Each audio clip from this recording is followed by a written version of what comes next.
Iste'molim bosh davrida oshna og'aynilar bilan iste'mol qilardim, kladga ham bolalarni jo'natib yuborardim.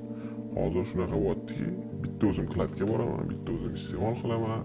Oshna og'aynilar yoqmaydi, uyga kirib olaman, ko'chada bitta o'zim yurib iste'mol qilaman. Lekin tuzalishga xohishim yo'q.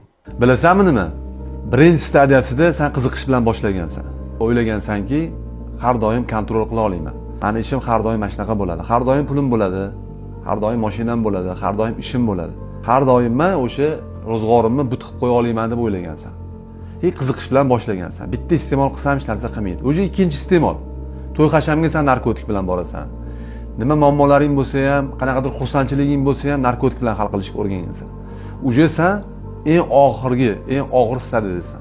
Eng yomoni bir o'zing iste'mol qilayotgan bo'lsang, bu narkotikka borish, o'limga tikka borish deyiladi. Birinchidan. Oldingda hech kim bo'lmasligi mumkin. Ya'niki o'sha sen perdoz holatga kelganingda. Hech kim senga yordam bera olmasligi mumkin. Uje sen narkotikni kontrol qilmayapsan. Narkotik seni, ya'ni vishtistvo, ya'ni iste'mol o'sha modda seni kontrol qilyapti. Uje sen narkotikka qulga aylangansan.